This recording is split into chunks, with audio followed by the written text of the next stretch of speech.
امام یافع علیہ رحمہ فرماتے ہیں کہ ایک مسجد میں ایک تاجر اور ایک عابد نماز پڑھ رہے تھے۔ عابد نے جب اپنی نماز مکمل کی تو وہ بلند آواز سے دعا کرنے لگا، کہنے لگا یا اللہ میں تجھ سے فلاں کھانا طلب کرتا ہوں، فلاں حلوہ طلب کرتا ہوں، یا اللہ تو مجھے یہ عطا فرما۔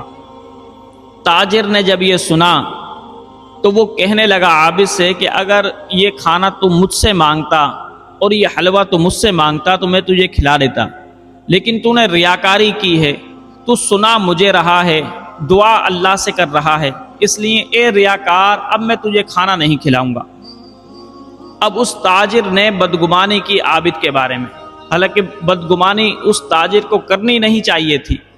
اللہ رب ذوالجلال فرماتا ہے قرآن مقدس میں، یا ایھا الذین آمنوا اجتنبوا کثیرا من الظن ان بعض الظن اسم، اے ایمان والو بدگمانیوں سے بچو، بعض بدگمانیاں گناہ ہوتی ہیں۔ جیسا کہ حضرت ذوالنون مصری نے بھی ایک مرتبہ بدگمانی کی۔ حضرت ذوالنون فرماتے ہیں کہ ایک سائل سمندر پر ایک حبشی غلام سرائی رکھ کر بیٹھا ہوا تھا، اس کے بائیں طرف ایک عورت بیٹھی ہوئی تھی، تو وہ بار بار تھوڑی دیر کے بعد سرائی کو اٹھاتا اور منہ کے قریب لے کر جاتا اور کچھ پیتا۔ تو میں یہ سمجھا کہ شاید اس سرائی کے اندر یہ شراب پی رہا ہے کھلے عام، تو مجھے بڑا برا محسوس ہوا، اور پھر میں کہنے لگا کہ برابر میں جو عورت بیٹھی ہوئی ہے اس سے یہ اپنے ناجائز خواہشات پوری کرتا ہوگا۔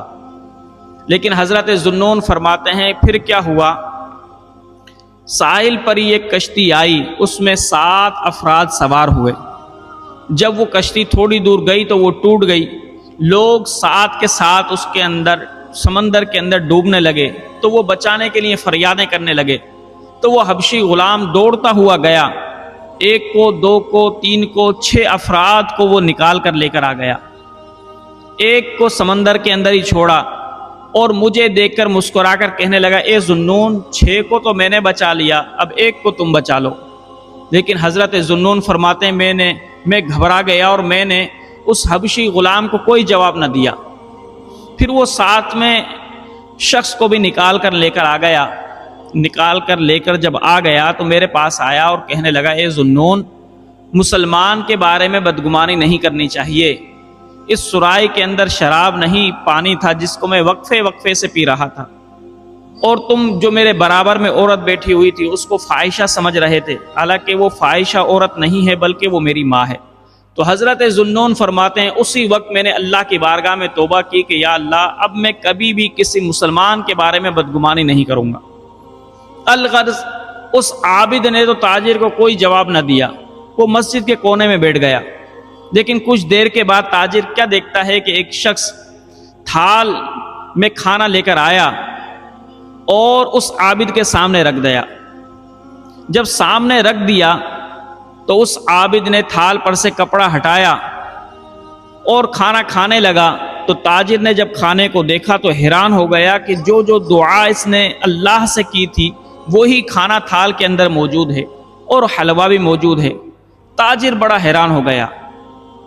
اب جب اس عابد نے کھانا کھا لیا پھر اس نے اشارہ کیا جو کھانا لے کر آیا تھا اس کو کہ اس کو اٹھا لو۔ اب جب وہ کھانے کو لے جانے لگا واپسی، تو تاجر دوڑتا ہوا کھانے لانے والے کے پاس گیا اور کہا کہ اے اللہ کے بندے، میں تجھے جانے نہیں دوں گا جب تک کہ تو مجھے ایک بات سچ نہ بتا دے گا۔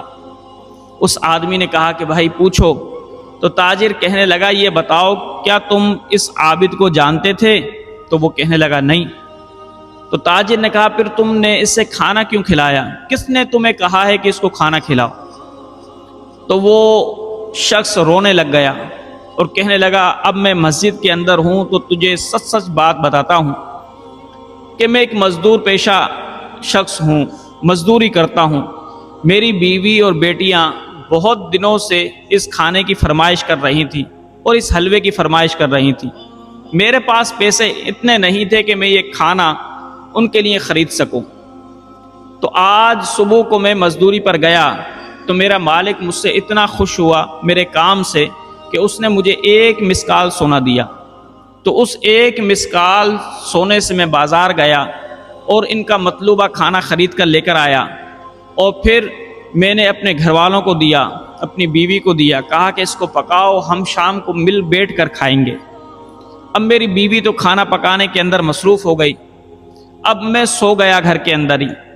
خواب کے اندر میں کیا دیکھتا ہوں کہ تمام جہانوں کے سردار، تمام نبیوں کے سردار محمد مصطفیٰ صلی اللہ علیہ وسلم میرے خواب کے اندر آئے اور مجھے حکم دیا کہ اے اللہ کے نیک بندے، اس کھانے کو تم نہ کھانا، بلکہ جب کھانا تیار ہو جائے تو تھال میں رکھ کر فلاں مسجد کے اندر ایک عابد بیٹھا ہوا ہے، تم پہلے یہ کھانا اس کو کھلانا، جب وہ کھا لے گا تو جو کھانا بچ جائے گا تو اس کو اپنے گھر پر لے کر آنا، پھر تم سب کھانا، اللہ اس کے اندر اتنی برکت دے گا کہ تم سب بھی کھا لو گے، پھر بھی وہ ختم نہیں ہوگا۔ لیکن اگر تم یہ کھانا پہلے اس عابد کو کھلاؤ گے تو پھر میں محمد مصطفیٰ، اے مزدور، تیرے لیے جنت کی بشارت دیتا ہوں کہ تو جنت میں جائے گا۔ تو وہ مزدور کہنے لگا تاجر سے، جیسے ہی میں نے یہ خواب دیکھا تو میں خواب سے بیدار ہوا اور میں نے اپنی بیوی سے کہا کہ ہم کھانا نہیں کھائیں گے، پہلے تم اس تمام کھانے کو جو تیار ہو چکا ہے تھال میں رکھ دو، اوپر سے کپڑا ڈھک دو، پہلے میں مہمان کو کھلاؤں گا، اس کے بعد تمہیں کھلاؤں گا۔ تو بیوی کہنے لگی، نہیں، ہم نے تو اتنے شوق سے بنایا ہے اور اتنے دنوں کے بعد تو ہمارا پسندیدہ کھانا بنا ہے، میں تو کسی مہمان کو نہیں دوں گی۔ تو میں نے روتے ہوئے اپنی بیوی کو کہا کہ نبی پاک صلی اللہ علیہ وسلم نے حکم دیا ہے اور اس کھانے کی بدولت مجھے جنت کی بشارت مل رہی ہے، اے نیک بخت، مجھے اس بشارت سے محروم نہ کر۔ تو میری بیوی خاموش ہو گئی اور میں اس کھانے کو اٹھا کر اس عابد کے پاس لے آیا، بس بات اتنی سی تھی۔ تو وہ تاجر کہنے لگا مزدور سے کہ اے بھائی، یہ تو بتا کہ اس کھانے میں تیرے کتنے پیسے لگے؟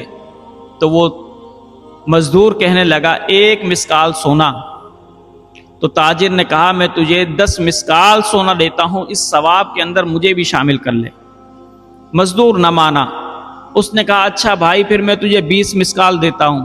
مزدور نے پھر بھی کوئی جواب نہ دیا، حتیٰ کہ وہ تاجر بڑھتے بڑھتے 100 مسکال تک آیا، لیکن وہ مزدور کہنے لگا تاجر سے، اللہ کی عزت کی قسم، اگر دنیا کی ساری دولت بھی تو مجھے دے دے گا تو پھر بھی میں تجھے اپنی جنت کے اندر شریک نہیں کروں گا، اپنے ثواب کے اندر شریک نہیں کروں گا۔ تو امام یافعی علیہ رحمہ فرماتے ہیں پھر وہ تاجر ایسے ہی محروم رہ گیا۔ اور محروم کیوں ہوا؟ صرف ایک بدگمانی کی وجہ سے۔ اور وہ شخص کیوں جنتی بن گیا؟ ایک غریب کو کھانا کھلانے کی وجہ سے۔ اللہ رب الجلال ہمیں بدگمانیوں سے بھی بچائے اور ہمیں نیک مسلمانوں کی مدد کرنا بھی نصیب فرمائے۔